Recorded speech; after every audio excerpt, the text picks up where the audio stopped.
podcast where we challenge the status quo, celebrate unconventional paths, and uncover the wisdom that comes from swimming against the current. I'm your host today, Kristen Medeiros, and today's episode is going to tap into something deep, soulful, and wildly transformational. Our guest today is Nikki Lynn, an intuitive business and identity coach who's rewriting the rules literally. She teaches women how to blend strategy with spirituality through intuitive writing, helping them uncover their truth, rewrite limiting beliefs, and discover their unique purpose.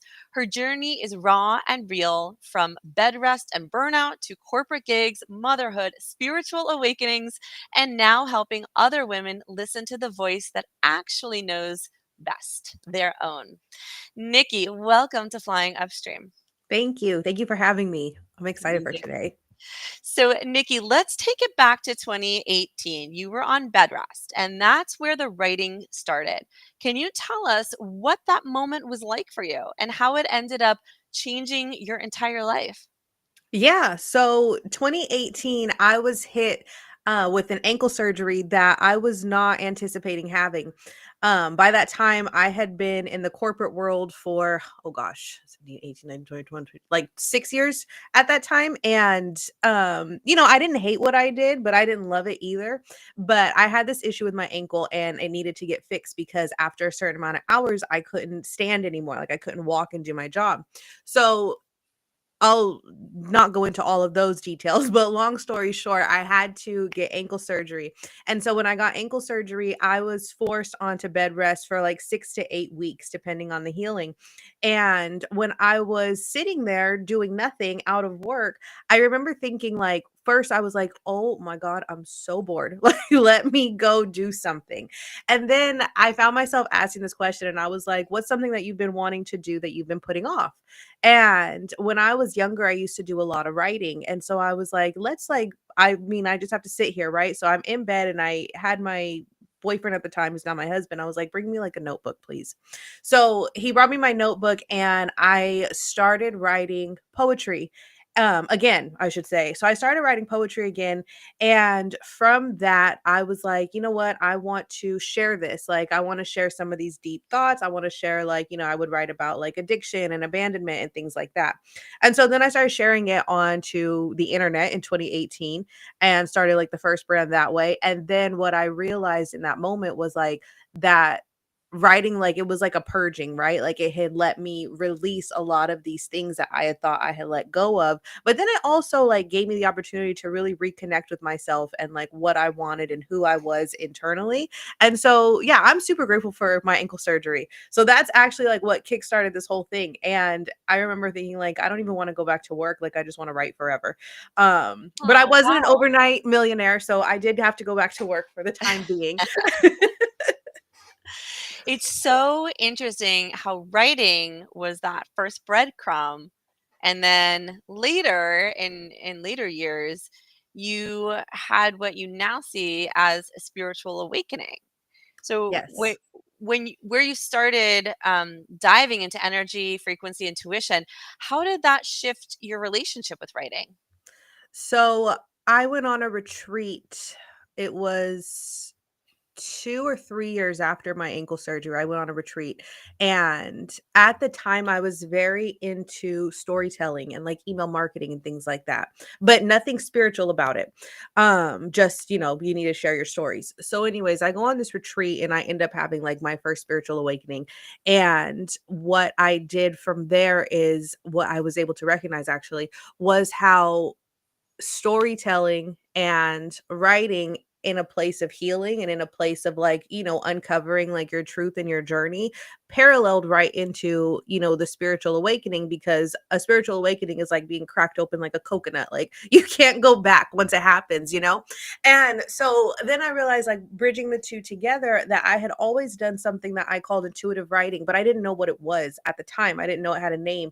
I just remember like pulling out a piece of paper whenever I was feeling like stressed out or uncomfortable or uncertain about something and being like, I'm just going to write everything that comes to mind, right? I'm not even going to structure it. I'm just going to write it all out. And so then when I went through the spiritual awakening, I realized I understood like what intuition was, and I understood, what your higher self was and things like that. And so from there, I was like, okay, so this, like what I called a stream of conscious writing, has always been a form of intuitive writing. And so that's where I started to bridge the two together and really get into like the spiritual side of life and of entrepreneurship, because it wasn't taught to me. It was kind of uncovered by me. But like not invented by me. You see what I'm saying? Yes, yes, I do. And I love that you not only had the spiritual awakening, which is phenomenal and life-changing in itself, but that you're using writing is part of this whole mix, and it's not just self-expression for you, but it's business strategy, a healing method, a way to get clear on who you are and what you're meant to do. And in that vein, I'm kind of curious, for someone who's listening right now and never done intuitive writing, Yeah. can you explain a little more? What is it, and how could somebody else use it to uncover their blocks or their purpose? Yeah, so intuitive writing is really like writing without structure, or like a free flow writing, if you will. So the way that I always say, especially for somebody who's maybe looking for clarity or who's feeling uncertain about something, is to start with the question. So ask yourself, like, what am I meant to do right now?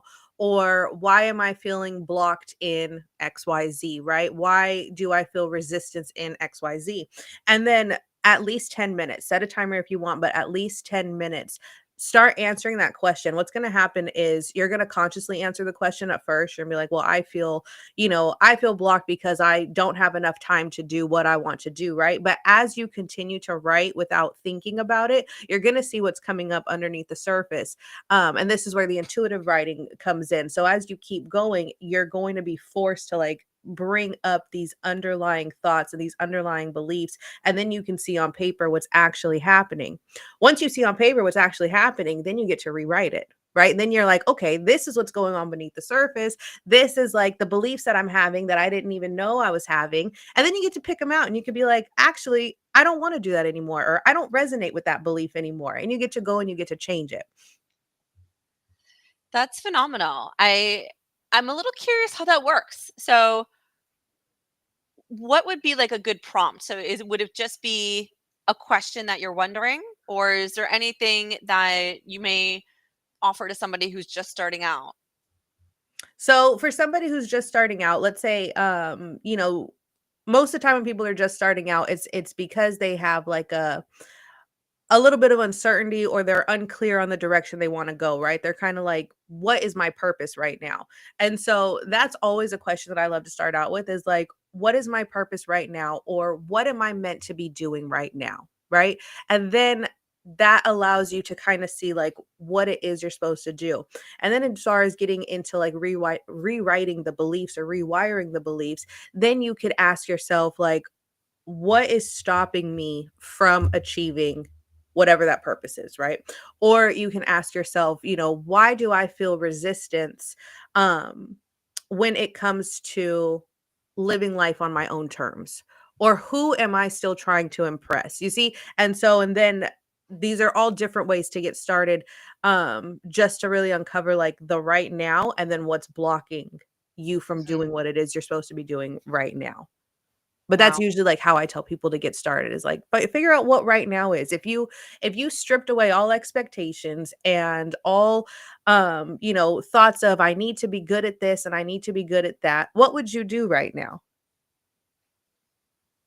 Start a podcast, obviously. Exactly. For me, it was writing. I was like, I would write again. That everybody has their thing that gets pushed off because of, life, just like, life's responsibilities. Absolutely. Absolutely. It's really interesting the way that you kind of recommend people start with this, that it's like it's simple question, but then you say, as you write, things kind of bubble up and unexpected things come out, and then you can rewrite your own story. I love how you said that too. Yeah, um, and I wanted to thank circle you. back, actually. So we spoke before this, something that you said before stuck with me, that this work can feel like sitting there spiritually naked and realizing that everything you believed about yourself might have to be deconstructed.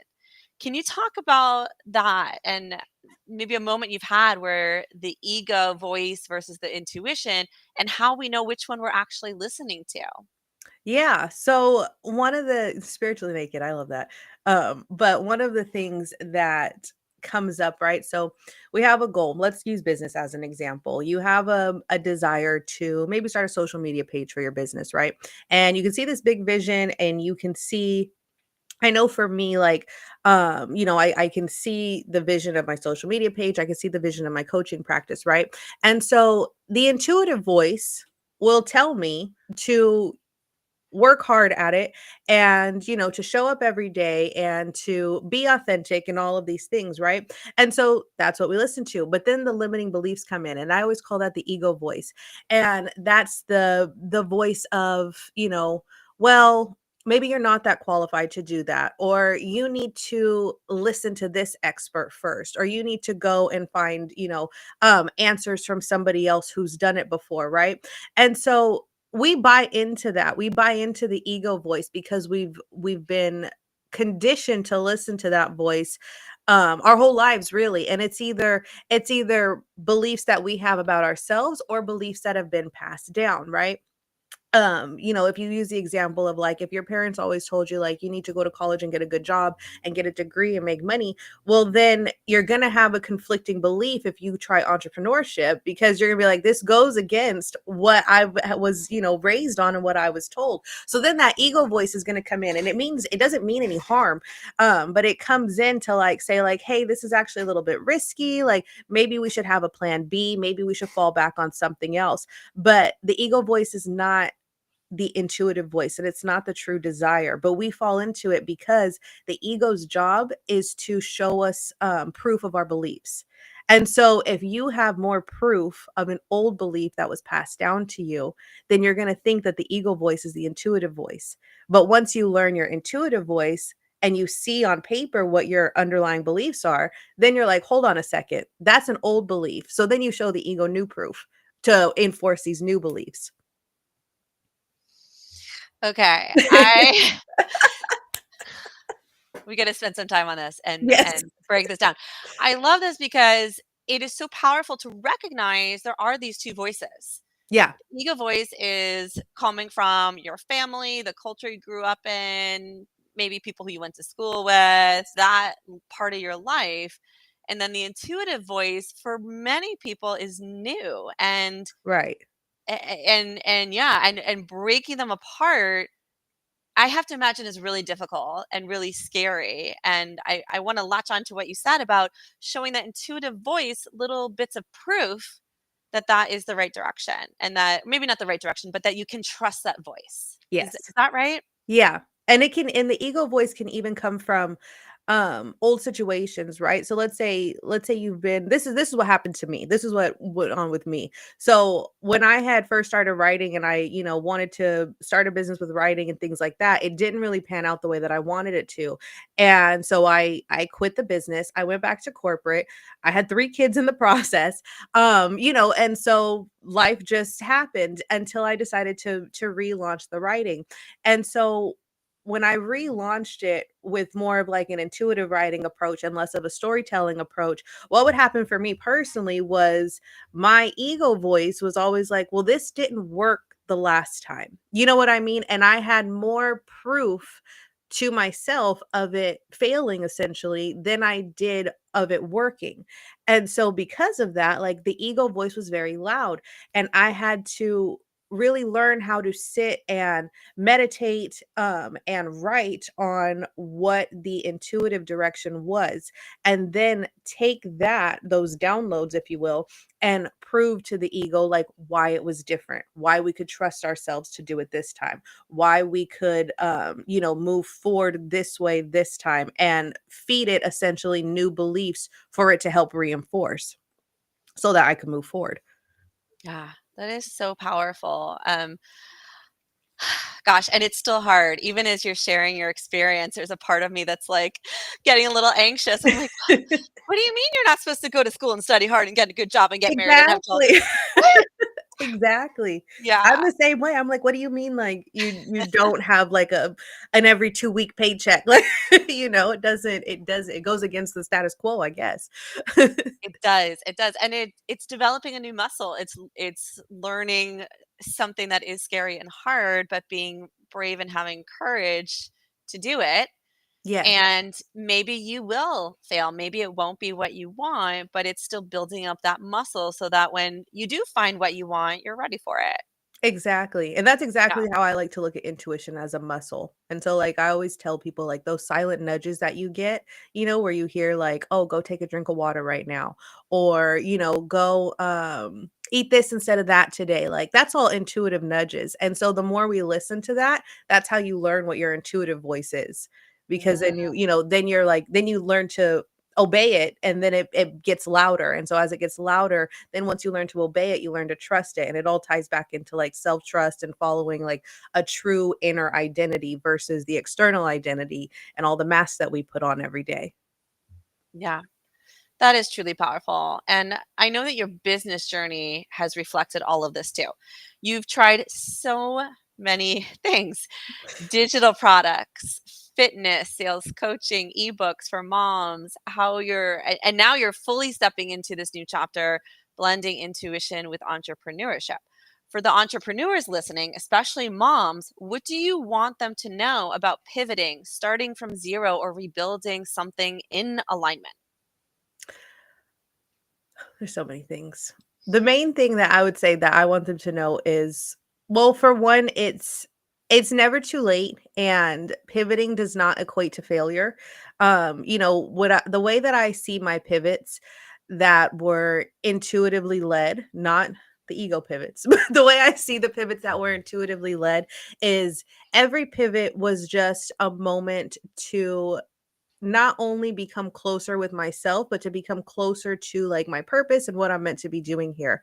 And, sometimes a lot of times too, like in motherhood, and this is something that even I've struggled with, there's a lot of identity work, right? Because you take on the identity of mom, and then you still have the identity of, like, entrepreneur. And so, sometimes they kind of battle it out, and conflict and things like that. But the biggest thing that I want, entrepreneur moms especially to know is that, like, a pivot does not equal a failure. A pivot just means, like, that you have uncovered a new layer of yourself, and you're being pulled further into, like, a different chapter, or a different portion of your entrepreneurial journey, and it's just all a part of the process.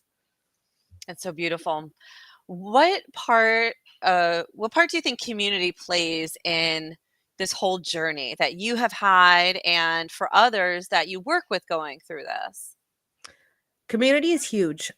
Community for me personally is the reason that I've been able to stay the course on entrepreneurship. And has also been, like, the reason that I don't necessarily feel insane in motherhood because you find these other people who are going through a very similar experience as you. They're on their own path and their own parallel journey, but a lot of the things will cross, though. There we I have small children. They're 1, 2, and 5, and so it's like, for me, my business hours are late at night, but then I find other moms who do it early in the morning, and there's just the community aspect of all of us trying to find these pockets of times to be able to build, life for ourselves and life for our children. That I know, if I didn't know that there were other people out there like me doing it, like, I probably would have quit. And I mean, I can't speak for them, but I would have been like, I'm done. This is ridiculous. Who's doing this? So community played a big role for that. As far as, like, my clients go, one of the big things about community for them is it's understanding that everybody is figuring themselves out, no matter how old you are. Like, they're understanding, like, that everybody has these little inner voices that sometimes conflict, that sometimes harmonize, and they're recognizing, like, okay, like, this is my inner voice, like, this is your inner voice, and they get to learn from one another. I was in a mastermind one time, and somebody had never really heard like what an ego voice was. And I remember like explaining it, and she was somebody I saw as like extremely successful and stuff, but just recognizing like that we all still have like these little voices and these little things to learn as we continue on our journeys. And just knowing that other people are on it with you, I think is the best part of community. Yes, I agree. That's so beautifully said. Before we wrap up, one more question. For someone who's standing at the edge of a transformation, afraid to let go of who they've been, what truth do you want them to know about who they really are? The biggest truth that I want them to know about who they really are is that the answers, and this is going to sound so cliche, but the answers that you seek are quite literally inside of you. It's everything that you need is within, like, within your heart space, within your intuitive voice, within all of these, all of these spaces inside of you. And the biggest challenge right now is deconditioning the idea that it's outside of you. I think I mentioned this to you like when we had talked before, but like we're conditioned through school and through society that like we have to seek the answers, right? Seek outside of you. When you go to school, it's like ask permission to use the bathroom, right? We're always seeking permission for things that we already know within. And so we've been conditioned to believe that everything that we want is outside of us. But the main thing I would say to them is to understand like that everything that you seek is already within you, and it's a matter of learning how to sit with yourself and allow yourself to listen to yourself, and then trust yourself enough to take the actions on that. With that, I do have a free meditation. It's called Uncover Your Purpose Ooh. meditation. So this is 10 minutes, and it's a guided meditation, and it takes you through exactly like what it is you're meant to be doing right now. And it's utilized both as like an uncover what you're meant to be doing right now, but then also like learning how to just listen to that intuitive voice. So it is a free meditation. You can grab on my page, and it is something you can come back to over and over again. It's not like a one-time deal, but free for life. Amazing. Beautiful, beautiful. Nikki, you've been incredible. Thank you so much for being here, for being Thank you. honest, for reminding us that our truth is already within us. Yeah. Thank you. Thank you for having me. We just have to get quiet enough to hear our voice. And I love that you're expressing that and helping us recognize that those nudges should be paid attention to. And for everyone listening, our free spirits out there, we'll link to Nikki's social media and all of her meditation in our show notes. If this episode has made you feel seen, called, or curious, do me a favor. Screenshot it, tag us on social, and share one aha moment you're walking away with. Until next time, keep questioning, keep exploring, and as always,